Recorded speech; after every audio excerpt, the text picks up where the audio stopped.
Today our special guest is Mr. Prashant Khare sir. Prashant sir, I welcome you. Mr. Prashant Khare sir Thank you, sir. Thank you. is completed BTech from SATI Vidisha and he completed master degrees from MNIT Bhopal. Presently, sir is a Pradhan Mantri Research Fellow in Department of EEE, NIT Trichy.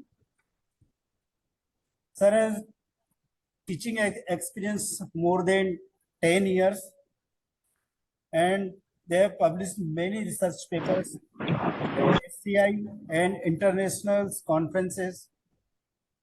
Sir has cleared GATE exam in 6 times. I welcome again, sir. Thank you, sir. Sir आप proceed कर सकते हैं sir.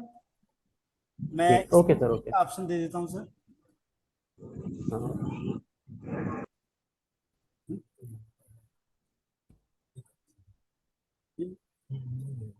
Sir का अपने पास है, host कराना पड़ेगा sir.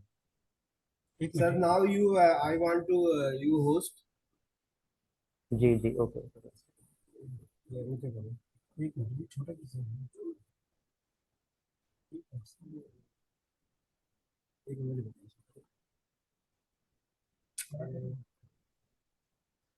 ये बड़ा है ये बड़ा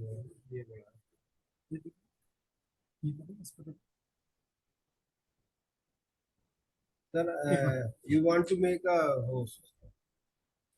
सर एक तरह अनाउंस कर दो.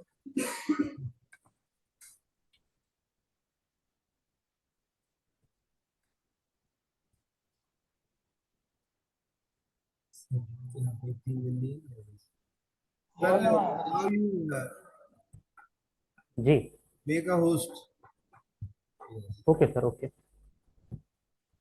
You can share screen, sir. जी जी okay. Sir, I think still you are only the host. So you make host Now to you this are some host, sir. Harsh Batedia. No, I am not host, sir. Okay sir, okay sir. Right. Right.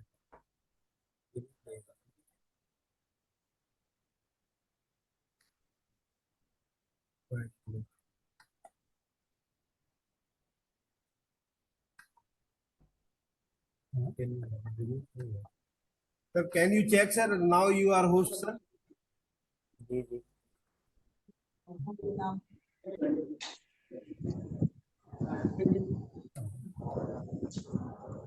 No sir, still I am not. Reclaim host. इस class में सबसे sincere student मैं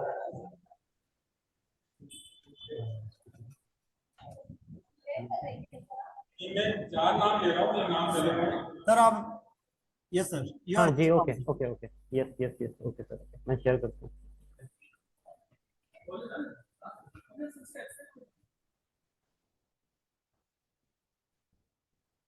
sir visible sir.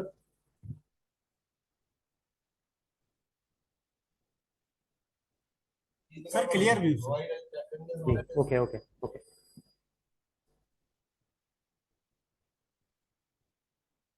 So should I start now, sir? Proceed sir, please. Okay. So good afternoon all. I am Prashant Khare. I am a Prime Minister Research Fellow here in Department of EEE NIT Tiruchirappalli, and my research interest is in microgrid management and control. So today's topic is microgrid for a greener world, innovation and application of microgrid. So these are the contents of today's lecture. First, a basic introduction to microgrid, then microgrid architecture, then how we can control the microgrid, then hierarchical control scheme, then energy management system in microgrid. Since we have very limited time, so I will try to bind it within some 30-40 minutes. So let us start with introduction. The International Energy Agency, they are having one mission, net zero emission by 2050. Means they want zero emission by the year of 2050. So, and also they are having one more mission to net zero CO2 emission by in this net zero emission mission 2050. Their target is to net zero CO2 emission. To achieve universal energy means they want to provide the electricity. So these two are the target of IEA. So let us talk about some factual data first. So this is the installed capacity in India. I'm talking about particularly India. Up to the date of April 23, the source is from Central Electricity Authority of India. So this is the total generation in India. Some 24% of total is from central sector, 25% by state sector, and some 50% by private sector. I will explain why private sector is a major player here. I will explain this. So see, the most of the generation is from the private sector now. So out of this, we have thermal generation, we have renewable energy generation, and we have nuclear power generation. Thermal means power generation by the means of thermal energy, means coal, lignite, gas, diesel. So we call these all fossil fuel also. So out of this, total fossil fuel based generation is 57.7% in India. This is very latest data, April 2023.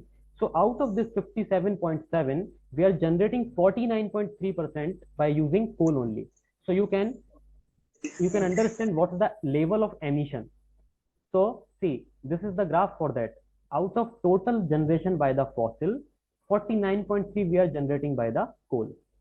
Similarly, non-fossil fuel. Why I mentioned non-fossil fuel, not renewable here? Because I include nuclear generation also here. See, nuclear is neither a fossil nor a renewable energy. So out of the 43% of non-fossil fuel, we are having 30.1% by the wind and solar and other renewable. Means out of 43%, hydro percentage is 11.3, wind, solar and other renewable is 30.1. So out of this 30.1, wind is generating some 10, solar is 16, biomass 2.5 and so on. And nuclear is having only 1.6% out of total power generation in India. So this is the graph for non-fossil based generation here. Solar, hydro and wind, they are capturing this graph. So there I told if private sector is having a vast grip on this power generation, because this renewable power generation plants are mainly this renewable power based generation plants are mainly building by private sectors only. उसको allow करना पड़ेगा. Okay, I will allow. एक minute उसको allow.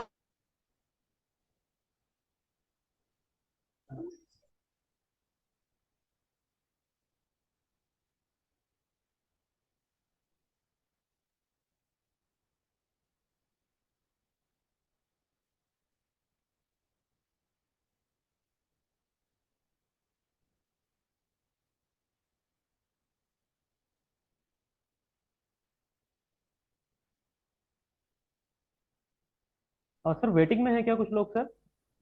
Sir अभी मैंने allow कर दिया sir, आते जाएंगे अच्छा. बच्चे जैसे ही सर। जी ओके जी, आप जी। कर सकते हैं ना अपने साइड से? हाँ सर, बिल्कुल सर, कंटिन्यू जी करिए सर। ओके मैं देख रहा हूँ, अलाउ कर रहा हूँ sir.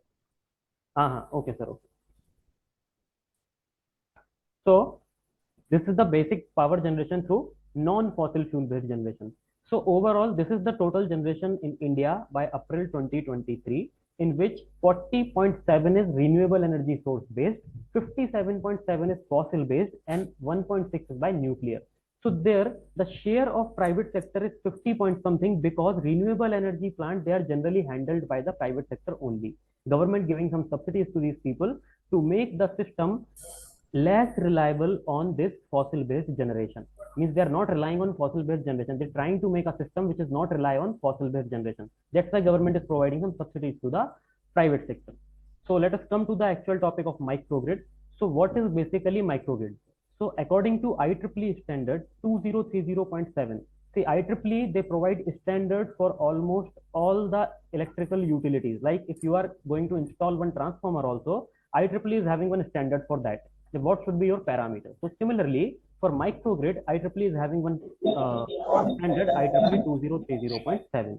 So according to them, what is microgrid? It is a group of interconnected loads, distributed energy resources, DERs. I will explain this. With clearly defined electrical boundaries and also geographical boundaries that act as a single controllable entity with respect to the grid.